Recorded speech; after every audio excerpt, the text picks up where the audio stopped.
பதவி ஏற்கிறதுக்கு முன்னாடி தன்கிட்ட இருந்ததை விட இப்போ கூடுதலாக என்ன சொத்து இருக்குன்னு பார்த்துருக்கார். ஒரு ஒட்டகம், ஒரு கோப்பை, ஒரு பணியாள். இதையும் அடுத்தபடியாக கலீஃபாவா வர்றவர்கிட்ட ஒப்படைச்சிருங்க அப்படின்னு விட்டாராம். அதே மாதிரி அடுத்து வந்த உமர்கிட்ட ஒப்படைச்சாங்க. அப்போ உமர் சொன்னாராம், அபூபக்கரே, இந்த முன்மாதிரியால் உங்களுக்கு பிறகு இந்த ஆட்சி பொறுப்பை ஏற்கிறவர்களை பெரும் நெருக்கடிக்கு ஆளாகி விட்டீங்க அப்படின்னு சொல்லி ரொம்ப கண் கலங்கினாராம். கடைசியாக அபூபக்கர் தன்னுடைய குடும்பத்தாருக்கு விட்டு சென்ற சொத்து ஒரு படுக்கை விரிப்பு, ஒரு போர்வை, அவ்வளவுதான். இது சிந்திக்க வேண்டிய ஒரு செய்தி. ஒரு ஊரில் ஒரு மன்னர் இருந்தாராம். அமைச்சர் அவர்கிட்ட சொன்னாராம், மன்னா, நம்ம ராஜ்யத்தில் இனிமே லஞ்ச ஊழலே இருக்காதுன்னாராம். ஆஹா, அப்படின்னா ஊழல் பேர் வழிகளையெல்லாம் நாடு கடத்தியாச்சா அப்படின்னு கேட்டிருக்காரு மன்னர். இதுக்கு அவர், அப்படி இல்லைங்க, இனிமே கொடுக்கறதுக்கு ஜனங்கள்கிட்ட பணமே இல்லை அப்படின்னாராம். காசி மாநகரத்தை பிரம்மதத்தன் அப்படிங்கிற ராஜா ஆட்சி பண்ணிட்டு வந்தார். அவர் ஒவ்வொரு வருஷமும் ஒரு திருவிழா நடத்துறது வழக்கம். எல்லா தேசத்திலிருந்தும் எல்லா வகையான ஜனங்களும் அதில் கலந்துக்குவாங்க. ஒரு சமயம் அது மாதிரி விழா நடந்துக்கிட்டு இருந்தது. வைகுண்டத்திலிருந்து தேவலோகத்திலிருந்து நிறைய தேவகுமாரர்கள்லாம் காசி நகருக்கு அப்போது வந்திருந்தாங்க. அதில் முக்கியமாக ஒரு 4 தேவகுமாரர்கள். அந்த 4 பேரையும் சுற்றி ஏகப்பட்ட கூட்டம். அப்படி என்ன விசேஷம் அவங்கக்கிட்ட அப்படின்னா, மற்றவங்களை விட அவங்க முகம் அழகாக இருந்ததா அப்படி பார்த்தா அப்படியும் இல்லை. அவங்க அணிஞ்சிருந்த மலர் மாலைகள் தான் அதுக்கு காரணமாக. அந்த மலர்கள்லேருந்து அப்படி ஒரு அபூர்வமான நறுமணம். இதுக்கு முன்னாடி இப்படி ஒரு நறுமணத்தை அந்த ஊர் ஜனங்க அனுபவிச்சதே இல்லை. அதுதான் அந்த 4 பேரையும் சுற்றி கூட்டம். எல்லாரும் கேள்வி கேட்க ஆரம்பித்தாங்க.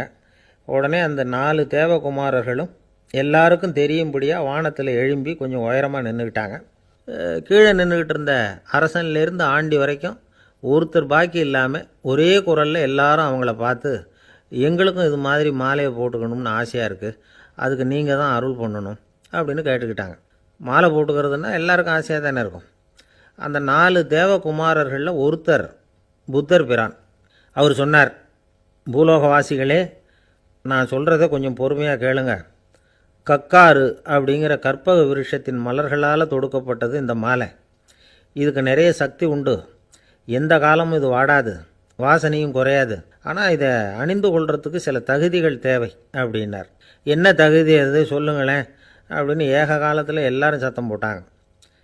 தீய இயல்புகள் உள்ளவங்க, இழிந்த சிந்தனை, இழிந்த செயல் உள்ளவங்க இந்த மாலையை அணிய முடியாது அப்படின்னார். அவ்வளோதான். கூட்டத்தில் சத்தம் போட்டவங்கள்லாம் மெதுவாக அப்படி அடங்க ஆரம்பிச்சிட்டாங்க.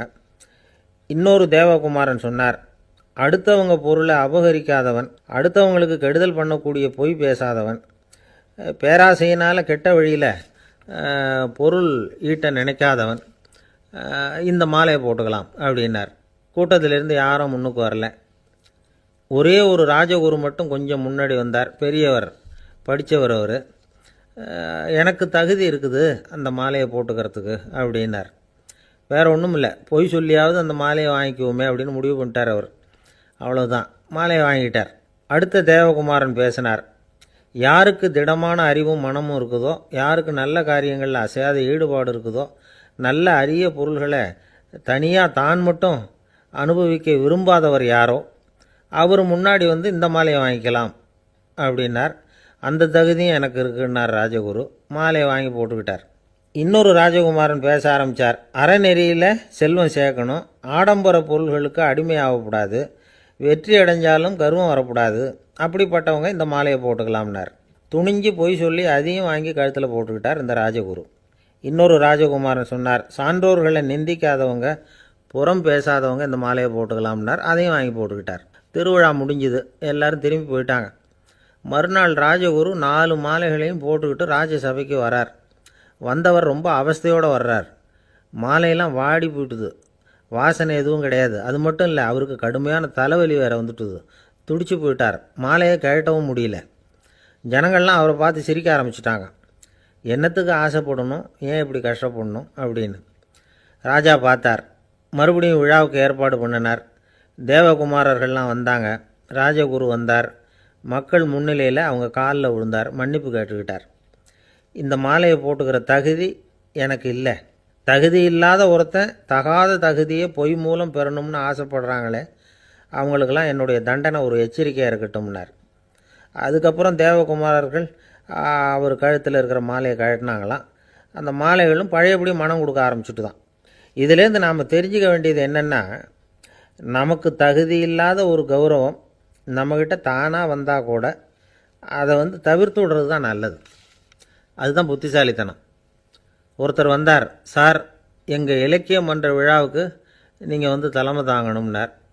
உடனே இவர் சொன்னார், பேச்சாளர், சார் இலக்கியத்தை பற்றி பேசுகிற தகுதி எனக்கு இல்லையே அப்படின்னார்.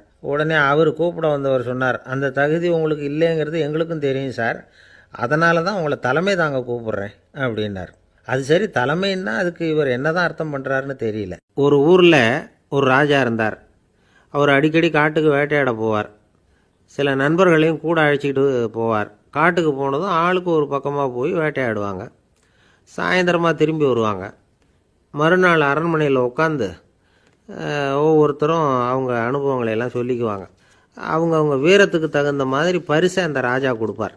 இது மாதிரி ஒரு தடவை எல்லாரும் வேட்டைக்கு போயிட்டு திரும்பி வந்ததும் உட்காந்து பேச ஆரம்பிச்சிருக்கிறாங்க. ஒருத்தன் சொன்னான், தன்னுடைய வீர தீர செயலை பற்றி அளக்க ஆரம்பிச்சிட்டான். ஏன்னா அதுக்கு பரிசு கிடைக்க போகுதில்ல, அதனால். அவன் என்ன சொன்னான் தெரியுமா? அரசே, நேற்றுக்கு காட்டில் என்னாச்சு தெரியுமா? எனக்கு நேராக ஒரு சிங்கம் வாயை திறந்துக்கிட்டு வந்துட்டுது. நான் பயப்படவே இல்லை. உடனே ஒரு கல்லை எடுத்து குறி பார்த்து வீசினேன். சிங்கத்து வாய்க்குள்ளே போய் அந்த கல் மாட்டிக்கிட்டுது. அவ்வளவுதான். அந்த சிங்கம் என்னை பார்த்துட்டு பயந்துட்டு ஒரே ஓட்டமாக திரும்பி ஓடி போயிட்டுது அப்படின்னா. ஆஹா பலே அப்படின்னு எல்லாரும் கை தட்டினாங்க. ரெண்டாவது ஆள் ஒருத்தன் எழுந்திரிச்சான். அவன் சொல்ல ஆரம்பித்தான், அரசே, நான் போன வழியில் 2 பெரிய மலைப்பாம்பு கிடந்தது. என்னை முழுங்கிறதுக்கு வந்தது. நான் என்ன பண்ணேன் தெரியுமா? அந்த 2 பாம்போட வாலையும் ஒன்றா சேர்த்து முடிச்சு போட்டுட்டேன். அவ்வளவுதான். அது அங்கே இழுக்க இது இங்கே இழுக்க முடிச்சு நல்லா இறுகி போட்டுது அப்படின்றான். ஆஹா அற்புதம்னு சொல்லி எல்லாரும் கை தட்டினாங்களாம். அடுத்தபடியாக மூணாவது ஆள் ஒருத்தன் வந்தான். அவன் சொல்ல ஆரம்பித்தான், மன்னா, நான் போன பாதையில் குறுக்க ஒரு ஆறு, அதில் இறங்கி குளித்தேன். யாரோ காலை பிடிச்சி இழுக்கிறது மாதிரி இருந்தது. திரும்பி பார்த்தா ஒரு பெரிய முதலை. நான் உடனே அப்படியே ஒரு துள்ளல் துள்ளி அது முதுகில் போய் உக்காந்துக்கிட்டேன். அதை அப்படியே கரைக்கு நீந்த வச்சேன். கரைக்கு வந்து சேர்ந்ததும் அப்படியே ஒரே துள்ளி குதித்து கரைக்கு வந்துட்டேன் அப்படின்றான். அவன் தன்னுடைய வீரத்தை அப்படி சொல்லியிருக்கான். அடடா எப்பேற்பட்ட வீரம் அப்படின்னு எல்லாரும் கை தட்டினாங்களாம். நாலாவது ஆள் எழுந்திரிச்சான். மன்னா, நான் போன இடத்துல ஒரு கரடி என்னை துரத்த ஆரம்பிச்சுட்டுது. நான் ஒரு மலை உச்சிக்கு வந்துட்டேன். அதுக்கப்புறம் ஒரு அடி எடுத்து வச்சாலும் அதில் பாதாளத்தில் விழ வேண்டியது தான். அந்த நேரம் பார்த்து ஒரு பெரிய ராட்சச கழுகு அந்த பக்கமாக பறந்து வந்தது. நான் உடனே அப்படியே உயர எழும்பி அந்த கழுகோட காலை பிடிச்சிக்கிட்டேன். அப்படியே தொங்கிக்கிட்டே வந்தேன். ஒரு நல்ல இடம் வந்ததும் தொப்புன்னு கீழே குதித்து நடந்து வந்துட்டேன்னா. இதுக்கும் எல்லாரும் கை தட்டுறாங்க. கடைசியாக ஒரு ஆள் எழுந்திரிச்சான். அரசே, நான் போன வழியில் ஒரு பெரிய யானை குறுக்க வந்தது. பயங்கரமாக சத்தம் போட்டுக்கிட்டே வந்தது. நான் பயந்து ஓடலை. உடனே என்ன பண்ணேன் தெரியுமா? அந்த யானையோட வாலை பிடிச்சி தூக்கினேன். தலைக்கு மேலே தூக்கி கரன்னு சுற்றினேன். வேகமாக சுற்றி வீசி எறிஞ்சேன். அவ்வளவுதான். அதே ஸ்பீடில் அந்த யானை மேலே போக ஆரம்பிச்சுட்டுது. இன்னும் கூட அது போய்கிட்டே தான் இருக்குது, கீழே விழவே இல்லைன்னா. இதை கேட்டதும் ராஜாவுக்கு கோபம் வந்துட்டுது. என்ன முட்டாள்னு நினச்சிக்கிட்டு பேசுறியா? யானையை நீ வாலை பிடிச்சி தூக்குன, அதை நான் நம்பணுமா அப்படின்னார். உடனே இவன் பணிவாக பதில் சொன்னான். அரசே, ஒரு சிங்கத்து வாயில் கல் மாட்டிக்கிட்டதை நம்புறீங்க, மலைப்பாம்பு வாலை பிடிச்சி முடிச்சு போட்டதை நம்புறீங்க, முதல்ல முதுகில் சவாரி பண்ணதையும் நம்புறீங்க, கழுகு காலை பிடிச்சிக்கிட்டு பறக்கிறதையும் நம்புறீங்க. அப்படி நம்புறப்போ நான் சொன்னதை மட்டும் நம்பக்கூடாதா அப்படின்னு கேட்டானான். பொய் சொன்னவங்கெல்லாம் தலையை தொங்க போட்டுக்கிட்டாங்களாம். ராஜா அவங்கள பார்த்து சொன்னாராம், நீங்கள் எல்லாரும் என்னை முட்டாளாக்கியிருக்கிறீங்க. கடைசியாக பேசின இவன் தான் எனக்கு உண்மை எது பொய் எதுங்கிறத புரிய வச்சிருக்கிறான். இவன் தான் உண்மையான தைரியசாலி அப்படின்னு சொல்லி அவனுக்கே பரிசையெல்லாம் கொடுத்து பாராட்டினாராம். இப்படி ஒரு கதை. உண்மையை நிலைநாட்டுகிறவன் தான் உண்மையான வீரன் அப்படிங்கிறத இதிலிருந்து நாம் புரிஞ்சுக்கணும். இந்த காலத்துல எல்லாம் பொய் சொன்னாதான் பிழைக்க முடியுங்கிறது ஒரு சில பேரோட நம்பிக்கை. ஒரு அப்பாவுக்கு தன் மகனுக்கு பொய் சொல்ல தெரியலையேங்கிற கவலை. பொய் சொன்னாதான் இந்த உலகத்தில் பிழைக்கலாம், ஆனால் இவனுக்கு அது தெரியலையே, அதனால் இவனை அழைச்சிட்டு போய் நடுக்கடலில் விட்டுட்டு வந்துடுவோம் அப்படின்னு அழைச்சிட்டு புறப்பட்டான். கடற்கரைக்கு போனான். மகனுக்கு சந்தேகம், எங்கேப்பா என்னை அழைச்சிட்டு போகிறேன்னு கேட்டிருக்கான். கடலில் மீன் பிடிக்க கற்றுக் கொடுக்க போகிறேன் உனக்கு அப்படின்னானா. நான் ஏற்கனவே மீன் பிடிச்சிட்டேனேன்னானா இவன் மகன். எங்கே அதுன்னு கேட்டிருக்கான் அப்பங்காரன். சுட்டு சாப்பிட்டுட்டேன்ருக்கான் புள்ள. அப்பங்காரன் பார்த்தான், சரி நம்ம புள்ள பொழைச்சிக்கோ அப்படின்னு சொல்லி திருப்பி அழைச்சிட்டு வந்துட்டானான். ஒரு ராஜா ஊரெல்லாம் சுற்றி பார்த்துட்டு வரலாம்னு ஒரு நாள் புறப்பட்டு போனார். ஒரு இடத்துல தறி நெசவு வேலை ரொம்ப மும்முரமாக நடந்துக்கிட்டு இருந்தது. ஒரு பெரியவர் தறியால் நெசவு வேலை செஞ்சுக்கிட்டு இருந்தார். பக்கத்தில் ஒரு அழகான பொண்ணு உட்காந்து நூலை சுற்றிக்கிட்டு இருக்குது. ராஜா அந்த பெரியவரை பார்த்து யார் இந்த பொண்ணுன்னு விசாரித்தார். ராஜா அப்படி கேட்டதும் அவருக்கு ரொம்ப பெருமையாக போயிட்டுது. ஏன்னா உட்காந்துருந்தது அவரோட மகள். அரசே, இது என்னுடைய மகள். இவ வேகமாக நூல் திரிக்கக்கூடியவள். வைக்கோலை எடுத்து இவ திரிச்சா கூட அது எல்லாம் பவுனிழையாக வெளியில் வரும் அப்படின்னு ஒரு ராசி இவளுக்கு அப்படின்னு ரொம்ப பெருமையாக ராஜா கிட்ட சொன்னார். ராஜா இதை கேட்டதும் அசந்துட்டார். அப்படியா, இவ்வளவு அழகும் சாமர்த்தியமும் உள்ள இந்த பொண்ணு என்னோட வரட்டுமே, இவளை என் மருமகளாக ஆக்கிக்கிறேன் அப்படின்னார் ராஜா. அந்த பெரியவருக்கு ஒன்றும் புரியல. ஏதோ கொஞ்சம் பெருமையாக சொல்ல போவோ அது இப்படி ஆயிட்டுதே அப்படின்னு கவலைப்பட்டார். இருந்தாலும் ராஜா பேச்ச தட்ட முடியுமா, மகளை அனுப்பி வச்சுட்டார். ராஜா அந்த பொண்ணை அரண்மனைக்கு அழைச்சிட்டு வந்தார். அங்கே ஒரு அறையில் வச்சு பூட்டி விட்டார். அந்த ரூமு நிறைய வைக்கோலை கொண்டாந்து போட்டு அடைச்சாங்க. 3 ராட்டைகள் வேறு வச்சுருந்தாங்க. நாளைக்கு பொழுது விடியறதுக்குள்ளே நீ இந்த வைக்கோலையெல்லாம் தங்க இழைகளாக மாற்றி காட்டணும். நாளைக்கு காலம்புறம் வந்து நான் இந்த அறை கதவை திறப்பேன். உன் தகப்பன் சொன்னது மாதிரி எல்லாம் தங்கமாக மாறி இருக்கணும், இல்லைன்னா நீ உயிர் தப்ப முடியாது அப்படின்னு உத்தரவு போட்டார். பாவம் அந்த பொண்ணு என்ன பண்ணும், பகல் பூரா அழுதுகிட்டே உட்காந்துருக்குது. ராத்திரி பூராவும் தூக்கம் வரல. மறுநாள் அதிகாலை நேரத்தில் யாரோ கதவை தட்டுற சத்தம் கேட்டுது. பயந்துக்கிட்டே கதவை திறக்கிறா. திறந்து பார்த்தா வெளியில் 3 அவலட்சணமான பெண்கள்.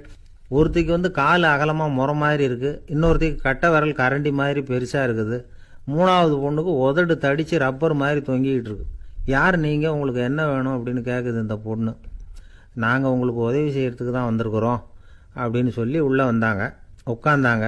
கொஞ்ச நேரத்துக்குள்ளே உள்ளே இருந்த வைக்கோலையெல்லாம் தங்க இழைகளாக மாற்றி கொடுத்துட்டு போயிட்டாங்க. காலையில் ராஜா வந்தார், பார்த்தார். ஆகா பேஷுனார். இன்னும் கொஞ்சம் வைக்கோலை கொண்டாந்து அந்த ரூமில் போட சொன்னார். இந்த வைக்கோலையும் இன்றைக்கி தங்கமாக மாற்றிவிடு, நாளைக்கு மறுநாள் உனக்கும் இளவரசனுக்கும் கல்யாணம்னு சொல்லிவிட்டார். இன்றைக்கி ராத்திரி அந்த 3 பொண்ணுங்களும் வந்தாங்க. வைக்கோலை பொண்ணு இழைகளாக மாற்றினாங்க, புறப்பட்டாங்க. இந்த பொண்ணு அவங்க காலில் விழுந்து வணங்கினா.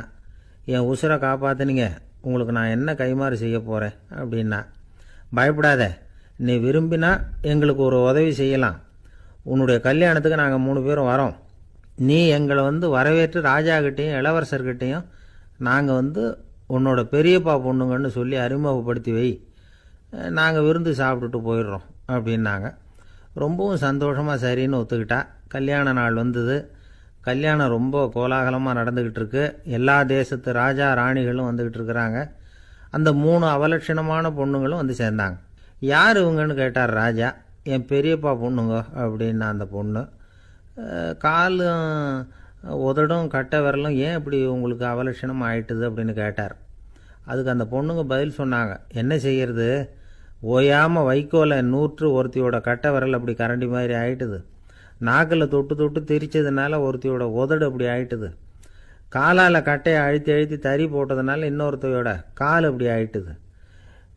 உங்கள் மருமகளாக வந்திருக்கிற இந்த பொண்ணு அந்த 3ஐயுமே செய்ய தெரிஞ்சவ தான்.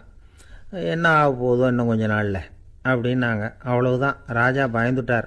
அம்மா, இன்னையிலேருந்து நீ இளவரசனின் மனைவி.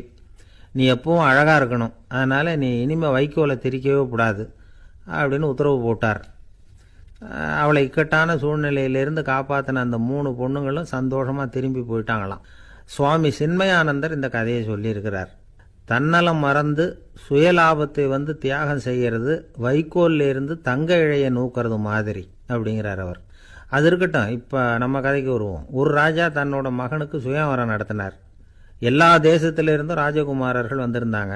ராஜகுமாரியை கல்யாணம் பண்ணிக்கலாம்ங்கிற ஆசையில் சுயம்பர மண்டபத்திலேருந்து எல்லா ராஜகுமாரர்களும் அலறி அடிச்சுக்கிட்டு வெளியில் ஓடி வந்துக்கிட்டு இருக்கிறாங்களாம். ஏன் இப்படி எல்லாரும் மிரண்டு போய் ஓடி வர்றாங்கன்னு கேட்டார் ஒருத்தர். அதுக்கு இன்னொருத்தர் விவரம் சொன்னார். ராஜகுமாரியை இன்றைக்கி தான் அவங்க நேரில் பார்த்தாங்களாம், அதுதான் அப்படி ஓடி வந்துக்கிட்டு இருக்கிறாங்க அப்படின்னார். ஒரு ஊரில் ஒரு ராஜா இருந்தார். அந்த ராஜாவுக்கு ஒரு மந்திரி. ராஜா ரொம்ப நியாயமானவர், நேர்மையானவர், கண்டிப்பானவர். தப்பு செய்கிறது யாராக இருந்தாலும் தண்டனை கொடுப்பார். வேண்டியவங்களுக்கு ஒரு நியாயம், வேண்டாதவங்களுக்கு ஒரு நியாயங்கிறதெல்லாம் அவர்கிட்ட கிடையாது. ஒரு சமயம் அரசவையில் அந்த அமைச்சரே வந்து விதிமுறைகளுக்கு புறம்பாக ஏதோ நடந்துக்கிட்டு இருக்கார். மன்னருக்கு கோபம் வந்துட்டுது. உடனே அந்த அமைச்சரை கிட்டத்தில் கூப்பிட்டு அவர் கன்னத்தில் ஓங்கி ஒரு அறை கொடுத்துட்டாராம். உடனே அந்த அமைச்சர் என்ன பண்ணார் தெரியுமா? நேராக போனார். அங்கே நின்றுக்கிட்டு இருந்த இன்னொருத்தர் கன்னத்தில் ஓங்கி அரைஞ்சார். அறை வாங்கினவர் திகைச்சு போயிட்டார். இவர் ஏன் நம்மளை வந்து அரைகிறார் அப்படின்னு யோசனை பண்ணார். மன்னரும் திகைச்சு போயிட்டார். நாம் இவர் அரைஞ்சா அதுக்காக இவர் போய் இன்னொருத்தர் அரையணுமா அப்படின்னு யோசனை பண்ணார். இவருக்கு என்ன பைத்தியமானு கூட நினைக்க ஆரம்பிச்சுட்டார். ஆனால் என்ன ஆச்சுன்னா, அப்புறம் அமைச்சர் அவர் கவனிச்சிக்கிட்டு இருந்தாரா, அவர் இன்னொருத்தர் அரைஞ்சார் இல்லையா, அந்த அறை வாங்கின ஆசாமியை பார்த்து கத்திக்கிட்டு இருந்தார். யார்? அமைச்சர். ஏன்பா என்கிட்ட அறையை வாங்கிக்கிட்டு இப்படி விவரம் இல்லாமல் நின்றுட்டு இருக்கிறிய, நான் உனக்கு கொடுத்ததை நீ வேற யாருக்கிட்டையாவது கொடுத்துரு அப்படின்னார். உடனே அந்த ஆள் பார்த்தான். தனக்கு அடுத்தபடியாக நின்றுக்கிட்டு இருந்தவனை ஓங்கி ஒரு அறை அரைஞ்சான். அவன் கன்னத்தை தடவிட்டே யோசனை பண்ணான். இது ஏதோ புரிஞ்சுக்கிட்ட மாதிரி அடுத்தாப்பில் நின்றுக்கிட்டு இருந்தவனை அரைஞ்சான். இப்படி இந்த அறை வந்து மாறி மாறி போய்கிட்டே இருக்குது. ஊர் பூரா பிரயாணம் பண்ண ஆரம்பிச்சுட்டுது. அன்னைக்கு ராத்திரி அந்த ராஜா படுக்கிறதுக்காக போனார்.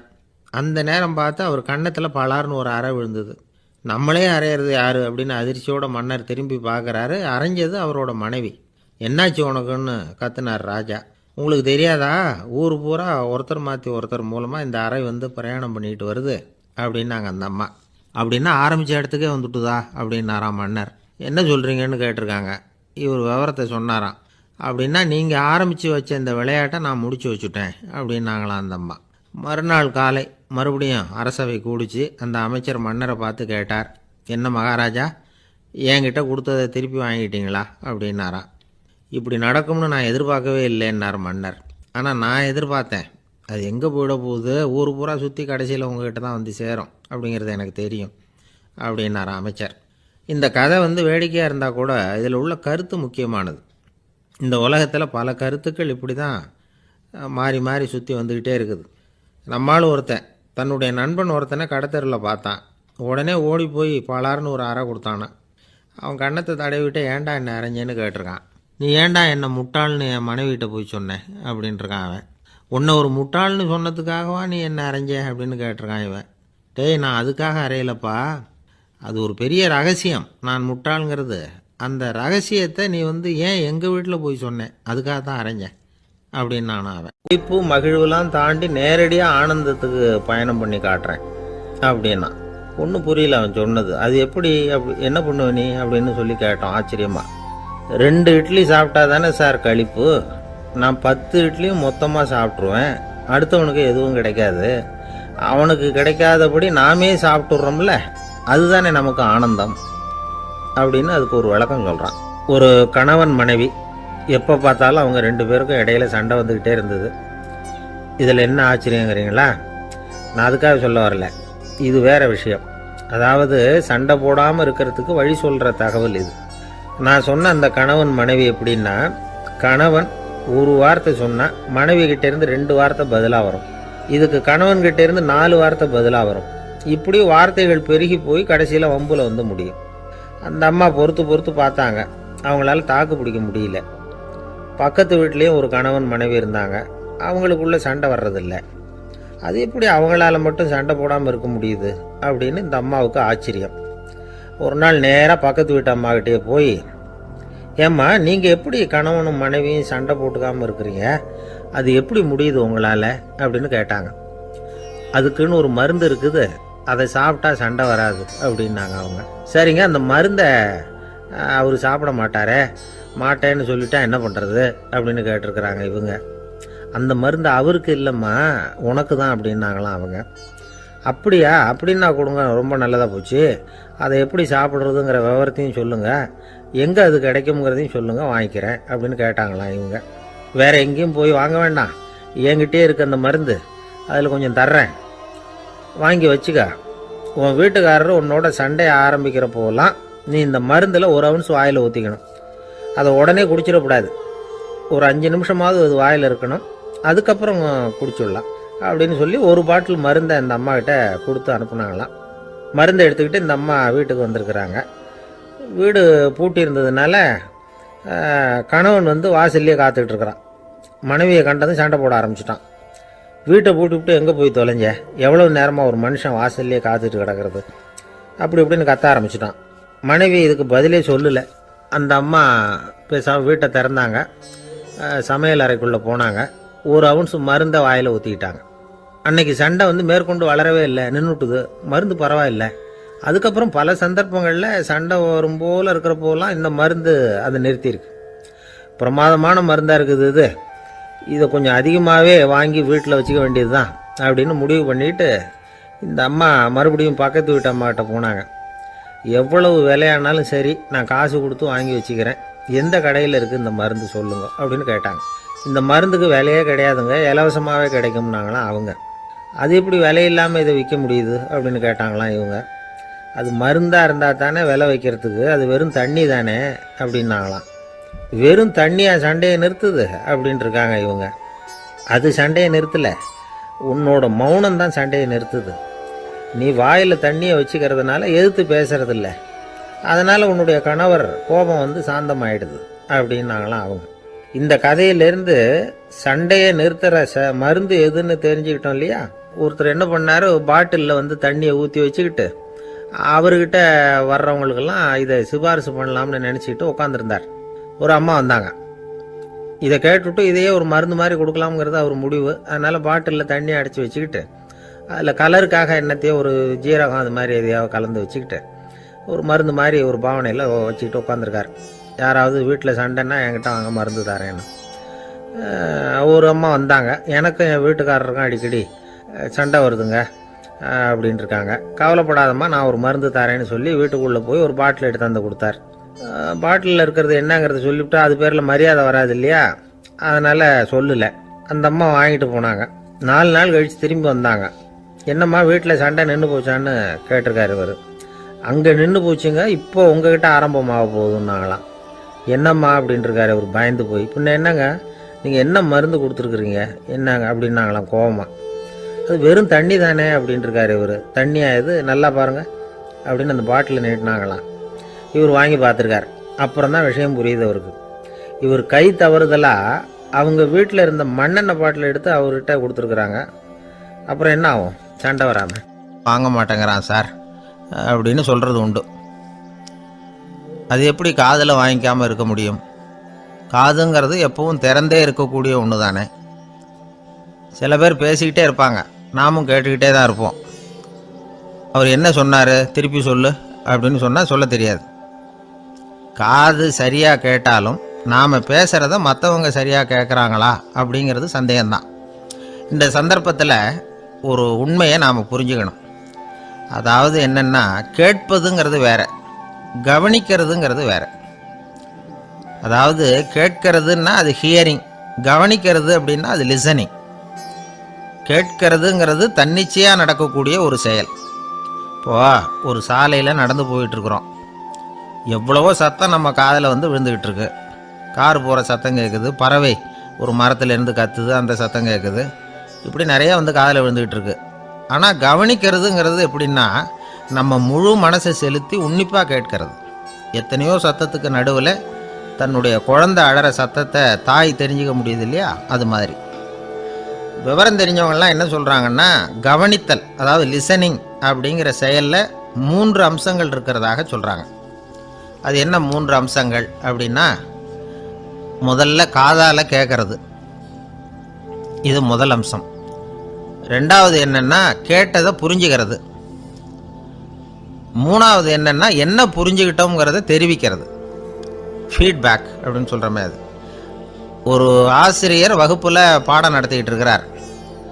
வெறுமனே கேட்குற குழந்தை ஒரு காதால் வாங்கி இன்னொரு காதால் விட்டுடும். அதாவது கேட்குற குழந்தை அப்படி செய்யும். ஆனால் கவனிக்கிற குழந்தை கேட்டதை புரிஞ்சுக்கும். என்ன புரிஞ்சுக்கிட்டேன்னு கேட்டால் பதில் சொல்லும். இதுதான் கேட்குறதுக்கும் கவனிக்கிறதுக்கும் உள்ள வித்தியாசம். ஒரு புள்ளி விவர கணக்கு என்ன சொல்லுது தெரியுமா? ஒரு மனிதன் எழுதுறது மூலமாக 6% அறிவை பெருக்கிக்கிறானா. எழுதுறது மூலமாக. படிக்கிறது மூலமாக 19% அறிவை பெருக்கிக்கிறானா. பேசுறது மூலமாக 30% அறிவை பெருக்கி கொள்ளுகிறான் அப்படின்னு சொல்கிறாங்க. ஆனால் பாருங்கள், கவனிக்கிறது மூலமாக 45% அறிவை பெருக்கி கொள்ளுகிறான் அப்படிங்கிறது புள்ளி விவரம். அதனால் கற்றலின் கேட்டல் நன்று அப்படின்னு சொல்கிறாங்க இல்லையா, அது இதுதான். அதனால் கவனிக்கிறது மூலமாக அதிக அறிவை நாம் பெருக்கி கொள்ள முடியும். கேள்வி ஞானம்தான் ரொம்ப சிறந்தது அப்படிங்கிறார் வள்ளுவர். அதாவது கவனித்து கேட்கணும், அதுதான் முக்கியம். மற்றவங்க சொல்கிறத நல்லா கவனிக்க முடியாதபடிக்கு நாமே சில தடைகளை ஏற்படுத்திக்கிறோம், அல்லது நம்ம அறியாமலே அப்படி ஒரு தடை உண்டாயிடுது. அந்த தடைகளை தாண்டணும் அல்லது தகர்த்து எறியணும் அப்படிங்கிறது பெரியவர்கள் சொல்லுகிற யோசனை. அது என்ன தடைகள் அப்படின்னா, நமக்கு தெரியாத இவர் என்ன சொல்லிட போகிறார் அப்படிங்கிற நினப்பு, இது ஒரு தடை. சொல்லி முடிக்கிறதுக்கு முன்னாடியே குறுக்க பேசுறது, மனசு அங்கேயும் இங்கேயும் அலையிறது, இதெல்லாம் தான் தடைகள். ஆசிரியர் பாடம் நடத்துகிறார் அப்படின்னா மாணவர்கள் அக்கறையாக கவனிக்கணும், அப்போ தான் பரீட்சையில் பாஸ் ஆக முடியும். வீட்டுக்குள்ள கணவன் சொல்கிறத மனைவி கவனித்து கேட்கணும், மனைவி சொல்கிறத கணவன் கவனித்து கேட்கணும், இல்லைன்னா குழப்பமாயிடும். ஒரு அம்மா கோயிலுக்கு போனாங்க, சேலையில் ஒரு முடிச்சு போட்டிருந்தாங்க.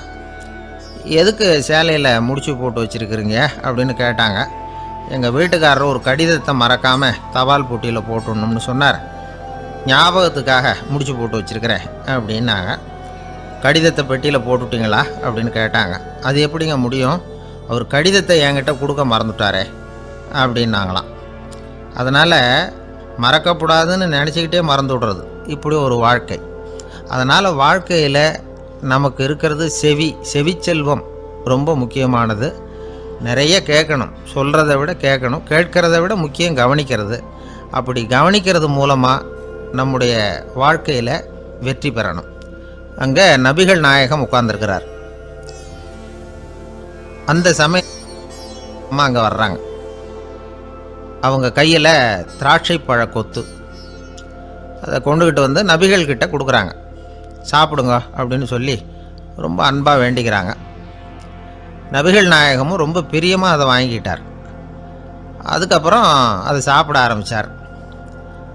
நபிகள் நாயகம் மதீனாவில் தங்கியிருந்தப்போ இது மாதிரி நிறைய பேர் பழங்களையும் தின்பண்டங்களையும் கொண்டுகிட்டு வந்து கொடுக்கறது வழக்கம். நபிகள் நாயகம் என்ன பண்ணுவார்னா, அதையெல்லாம் வாங்குவார். உடனே பக்கத்தில் இருக்கிற தோழர்கள் எல்லாருக்கும் பகிர்ந்து கொடுப்பார், தானும் சாப்பிடுவார். இதுதான் எப்போதும் வழக்கம். ஆனால் இந்த தடவை என்னாச்சு தெரியுமா, அவர் அப்படி பண்ணலை. ஒவ்வொரு பழமாக எடுத்து தானே சாப்பிட்டுக்கிட்டு இருக்கிறார். அவர் விருப்பமாக சாப்பிடுகிற காட்சியை ஆசை தீர பார்த்துக்கிட்டு இருந்தாங்க அந்த வயசான அம்மா, அந்த பழத்தை கொடுத்தவங்க. அவங்களுக்கு ரொம்ப மகிழ்ச்சியாக இருந்தது, மன நிறைவாக இருந்தது. நாம் ஆசையாக கொண்டுகிட்டு வந்து கொடுக்குற பழத்தை நபிகள் நாயகம் இவ்வளோ பிரியமாக சாப்பிட்றாரே அப்படின்னு நினச்சி ரொம்ப சந்தோஷப்பட்டாங்க. அதுக்கப்புறம் அங்கேருந்து அவங்க புறப்பட்டு போயிட்டாங்க. அந்த அம்மா போனதுக்கப்புறம் பக்கத்தில் இருந்த தோழர்கள் பேச ஆரம்பித்தாங்க. ஏன்னா அவங்களுக்கு சந்தேகம், இன்றைக்கி வித்தியாசமாக நடந்துக்கிட்டாரே அப்படின்னு. அண்ணலே, எது உங்களுக்கு வந்தாலும் எங்கள் எல்லாருக்கும் கொடுத்துட்டு தான் நீங்கள் சாப்பிடுவீங்க, இன்றைக்கி மட்டும் நீங்கள் அப்படி செய்யலையே, எல்லா பழத்தையும் நீங்களே சாப்பிட்டீங்களே, அதுக்கு என்ன காரணம் அப்படின்னு கேட்டாங்க. இப்படி கேட்குறதுனால நாயகம் அதை தப்பாக புரிஞ்சிக்க மாட்டார் அப்படிங்கிறது அவங்களுக்கு தெரியும். யாரும் எதையும் அவர்கிட்ட கேட்கலாம், அப்படி கேட்குறதுக்கு உரிமை உண்டு. இந்த ஜனநாயக முறைகளுக்கு அவர்கள் கொடுத்த மரியாதை இது. தோழர்களின் கேள்விக்கு நபிகள் பதில் சொல்ல ஆரம்பித்தார். நண்பர்களே, அந்த அம்மா ரொம்ப பிரியமாக அந்த பழங்களை என்கிட்ட கொண்டுகிட்டு வந்து கொடுத்தாங்க. முதல்ல ஒரு பழத்தை எடுத்து வாயில் போட்டு பார்த்தேன், அது ரொம்ப புளிப்பாக இருந்தது, சாப்பிட்றது ரொம்ப கஷ்டம். உங்ககிட்ட யாருக்காவது அதை கொடுத்துருந்தா அதில் வாயில் போட்டதும் புளிப்பு தாங்காமல் முகம் சுழிச்சிருப்பீங்க. அதை அந்த அம்மா பார்த்துட்டாங்கன்னா வருத்தப்பட்டிருப்பாங்க. ஆசையாக கொண்டுகிட்டு வந்து நமக்கு கொடுத்துருக்குறாங்க, அவங்க அன்பான மனசை நோகடிக்கிறதுக்கு நான் விருப்பப்படலை. அதனால் முகம் சுளிக்காமல் சாப்பிட்ணுமேங்கிறதுக்காகத்தான் அந்த பழங்கள் பூராவே நானே சாப்பிட்டுட்டேன் அப்படின்னு புன்முறுவலோடு பதில் சொன்னாராம் நபிகள் நாயகம். இன்னொருத்தர் மனசு புண்படக்கூடாதுங்கிறதுக்காக புளிப்பையும் இனிப்பாக ஏற்றுக்கொள்ளுகிற பண்பாடு இருக்குது பாருங்கள், அது ஒரு பெரிய நாகரிகம். அது எல்லாருக்கும் சுலபமாக வந்துடாது. நல்லா இருக்கிற பழத்தையே என்ன இவ்வளவு மோசமாக இருக்கேன்னு சொல்லுகிறவர்கள் தான் நம்மக்கிட்ட அதிகம். இந்த காலத்தில் இல்வாழ்க்கையில் இந்த நாகரிகத்தை சில பேர் கடைப்பிடிக்கிறது உண்டு. நல்லா இருக்கோ இல்லையோ முகம் சுளிக்காமல் சாப்பிட்ருவாங்க. ஏன்னு கேட்டால், எதுக்காக சார் வீண் வம்பு, ஏதோ நமக்குன்னு கொடுத்து வச்சது அவ்வளவுதான் அப்படின்னு நினச்சிக்கிட்டு போக வேண்டியது தானே அப்படிம்பாங்க. இவங்கெல்லாம் கூட ஒரு விதத்தில் பண்பாடு தெரிஞ்சவர்கள் தான். இப்போ ஒரு ஆள் ஊரெலாம் சுற்றி விட்டு கடைசியில் அழுத்து போய் ஒரு ஹோட்டலுக்குள்ளே நுழைஞ்சானான். ரொம்ப களைப்பாக இருந்தது அவனுக்கு. அதனால் ரொம்ப களைப்படைஞ்சு போய் ஒரு நாற்காலியில் போய் உட்காந்துருக்கிறான். இவனை பார்த்ததும் சர்வர் ஓடி வந்தார். சார் உங்களுக்கு என்ன வேணும்னு கேட்டார். எனக்கு தேவை 2 தோசையும் கொஞ்சம் அன்பான வார்த்தைகளும் அப்படின்னா. சர்வர் உள்ளே போனார், 2 தோசையை கொண்டாந்து வச்சார். அன்பான வார்த்தை கேட்டனே அப்படின்னா இவன். சர்வர் ரொம்ப பணிவாக குனிஞ்சி இவன் காதோரமாக சொன்னார், ஐயா இந்த தோசையை சாப்பிட்றாதீங்க, புளிச்சு போன பழைய மாவு அப்படின்னார். இது பாருங்கள், அன்பான வார்த்தையும் 2 தோசையும் கேட்டார், கொண்டாந்து கொடுத்துட்டார். இப்படி இருக்கிறவர்களும் இன்றைய மனிதர்களில் அதிகம். அதனால் மனிதர்கள் ஒவ்வொருத்தரும் ஒவ்வொரு விதம். நம்மக்கிட்ட பிரியமாக நடந்துகிறவர்கள் மனம் கோணும்படி நாம் நடந்து கொள்ளக்கூடாது அப்படிங்கிறது தான் நபிகள் நாயகம் அவருடைய செயல் மூலமாக நமக்கு உணர்த்தி இருக்கிற வாழ்வியல் உண்மை. கழுதைய நண்பர்கள் எங்கே போனாலும் சேர்ந்தே போவாங்க வருவாங்க. அப்போது அந்த கழுதை கொஞ்சம் கவலையோடு பேச ஆரம்பிச்சுதான். அதோ பாரு, அங்கே ஒரு புதர் தெரியுது இல்லையா, இந்த புதருக்குள்ளே ஒரு சிங்கம் இருக்குது. அந்த பக்கமாக நான் போகிறப்போ வர்றப்போலாம் அது என்கிட்ட வம்பு வளர்க்குது, தகராறு செய்யுது, என் மேலே பாயுது, என்னை தாக்குது, ஏன்னு தெரியல அப்படின்னுது. இதை கேட்டதும் அந்த குரங்கு சொல்லிச்சு, இனிமேல் கவலைப்படாத, இந்த தடவை நான் உன்னை காப்பாற்றுறேன்னுது. அதுக்கப்புறம் ஒரு நாள் அந்த குரங்கும் கழுதியும் அந்த புதர் பக்கமாக போய்கிட்டு இருந்தாங்க. எதிர்பார்த்தது மாதிரியே நடந்தது. இந்த சிங்கம் எதிரில் வந்தது, கழுதியை பார்த்தது, உடனே அது மேலே பாய ஆரம்பிச்சுட்டுது. அவ்வளவுதான். உடனே இந்த குரங்கு என்ன பண்ணிச்சு தெரியுமா, கிடுகிடுன்னு ஒரு மரத்து மேலே ஏறி உட்காந்துக்கிட்டுது. அங்கே உட்காந்துக்கிட்டு கீழே அந்த கழுதையும் சிங்கமும் போடுற சண்டையை வேடிக்கை பார்க்க ஆரம்பிச்சுட்டுது. கொஞ்ச நேரம் கழித்து அடிபட்ட காயத்தோடு அந்த கழுதை மெதுவாக நடந்து வந்தது. குரங்கும் மெல்ல மரத்தை விட்டு கீழே இறங்கிச்சு. இப்போ கழுதை கேட்டுது, என்னை காப்பாற்றுறேன்னு சொல்லிவிட்டு காலை வாரி விட்டுட்டியே, நீ பாட்டுக்கு மரத்து மேலே ஏறி உட்காந்துக்கிட்டே, அது நியாயமானது. குரங்கு பரிதாபமாக அதை பார்த்துது. நான் மரத்து மேலே இருந்து நீங்கள் 2 பேரும் சண்டை போட்டதை பார்த்துக்கிட்டு தான் இருந்தேன். உன்னோட சத்தம் தான் அதிகமாக இருந்தது, அது நீ சிரிக்கிற மாதிரி எனக்கு கேட்டுது, அதனால் நீ தான் ஜெயிச்சுக்கிட்டு இருக்க போல இருக்கு அப்படின்னு நினச்சிவிட்டேன்னுது. இன்றைக்கி பல பேர் இப்படி தான் இருக்கிறாங்களாம். யார் ஜெயிக்கிறாங்க யார் தோக்குறாங்கங்கிறத முகத்தை பார்த்து கூட கண்டுபிடிக்க முடியறதில்ல, பேசுகிற பேச்சை வச்சு கூட கண்டுபிடிக்க முடியறதில்ல. தோற்கிறவங்க கூட சிரிக்கிற மாதிரி முகத்தை வச்சுக்கிறான். இன்றைய மனிதர்கள்கிட்ட ஏகப்பட்ட முரண்பாடுகள். பொய் முகங்களோட உலவுகிறவர்கள் தான் அதிகம். உண்மை முகம் எங்கே இருக்குது அப்படிங்கிறத புரிஞ்சுக்கிட்டு நண்பர்களை தேர்ந்தெடுக்கணும் அப்படிங்கிறது ஒரு முக்கியமான கருத்து. கடவுள் இந்த உலகத்தை படைச்சுட்டு அதுக்கப்புறமும் கொஞ்ச நாள் இங்கேயே தங்கியிருந்தாராம். அப்போ தான் அவருக்கு ஒரு உண்மை புரிஞ்சுதான், இந்த உலகத்தில் தங்கி இருக்கிறது எவ்வளவு இடைஞ்சல்னு. தினமும் மனிதர்கள் தேடி வந்து ஏதாவது புகார் சொல்லிக்கிட்டே இருந்தாங்களாம், எனக்கு அது வேணும் இது வேணும்னு கேட்டுக்கிட்டே இருந்தாங்களாம். சில பேர் வந்தாங்க, நாங்கள் வந்து விவசாயம் பண்ணுறோம், தண்ணி இல்லாமல் பயிர் காயுது, எங்களுக்கு மழை வேணும் அப்படின்னாங்க. அவங்க போனதும் அதுக்கப்புறம் சில பேர் வந்தாங்க, நாங்கள் வந்து மண்பானை செய்கிறவங்க நிறைய பானை செஞ்சு வச்சுருக்குறோம், மழை பெஞ்சால் எல்லாம் கரைஞ்சி வீணாக போயிடும், அதனால் இன்றைக்கி மழை பெய்யக்கூடாதுன்னாங்க. கடவுள் பார்த்தார், அவருக்கு என்ன பண்ணுறதுன்னே தெரியல, ஏகப்பட்ட குழப்பம், தலையை பிச்சுக்கலாம் போல் இருந்தது, கிட்டத்தட்ட பைத்தியம் பிடிக்கிற அளவுக்கு ஆகிட்டுது. எல்லாருடைய ஆசைகளையும் அவரால் நிறைவேற்ற முடியல, ஏன்னா ஒன்றுக்கு ஒன்று முரண்பாடாக இருந்தது. ஒரு நாள் தன்னுடைய அமைச்சரவையை கூட்டி ஆலோசனை கேட்டார், என்ன செய்யலான்னு சொல்லுங்கன்னார். இது என்ன பிரமாதம், பேசாமல் இமயமலை அடிவாரத்தில் போய் உட்காந்துங்க, யாரும் தொந்தரவு பண்ண மாட்டாங்கன்னாங்க. அங்கேயும் மனிதர்கள் வர ஆரம்பிச்சுருவாங்களேன்னார் கடவுள். சரி அப்படின்னா சந்திரனில் போயிருந்துக்கலாமேன்னாங்க. அங்கேயும் மனுஷன் குடி வர போகிறான் அப்படின்னார் கடவுள். வெகு தூரத்துக்கு அப்பால் உள்ள நட்சத்திர மண்டலத்துக்கு போயிடலான்னாங்க. இதெல்லாம் நிரந்தர தீர்வாகாது, நிரந்தரமாக இந்த மனிதனுடைய தொல்லையிலேருந்து நான் விடுபடணும், அதுக்கு ஏதாவது வழி சொல்லுங்கன்னார் கடவுள். ஒரு வயசான ஆள் வந்தார், கடவுளுக்கு காதோட காதாக ஒரு வழியை சொன்னார். கடவுளுக்கு முகம் மலர்ந்தது, அதுதான் சரி, அப்படியே செஞ்சுடலான்னார். அந்த ஆள் சொன்ன ரகசியம் என்ன தெரியுமா, மனிதனால் அடைய முடியாத ஒரு இடம் இருக்குது, அது வேறு எங்கேயும் இல்லை, அவனுக்கு உள்ளே இருக்குது, அங்கே போய் மறைஞ்சிங்க, அதுக்கப்புறம் மனிதர்களால் உங்களுக்கு தொந்தரவு இருக்காதுன்னார். மனிதன் நினைக்காத இடம் அதுதான். அதாவது உள்ளுக்குள்ளே இருக்கிற உண்மையை புரிஞ்சிக்காம வெளியில் எங்கேயோ அது இருக்கிறதாக நினச்சி வரட்டிக்கிட்டு அலையிறான் மனுஷன். உள்ளே இருக்கிற உண்மை புரிஞ்சால் நாம் தன்னம்பிக்கையோடு தலை நிமிர்ந்து வாழலாம். இந்த காலத்துல எல்லாம் பொய் சொன்னால் தான் பிழைக்க முடியுங்கிறது ஒரு சில பேரோட நம்பிக்கை. ஒரு அப்பாவுக்கு தன் மகனுக்கு பொய் சொல்ல தெரியலையேங்கிற கவலை. பொய் சொன்னால் தான் இந்த உலகத்தில் பிழைக்கலாம், ஆனால் இவனுக்கு அது தெரியலையே, அதனால் இவனை அழைச்சிட்டு போய் நடுக்கடலில் விட்டுட்டு வந்துடுவோம் அப்படின்னு அழைச்சிட்டு புறப்பட்டான். கடற்கரைக்கு போனான். மகனுக்கு சந்தேகம், எங்கேப்பா என்னை அழைச்சிட்டு போகிறேன்னு கேட்டிருக்கான். கடலில் மீன் பிடிக்க கற்றுக் கொடுக்க போகிறேன் உனக்கு அப்படின்னானா.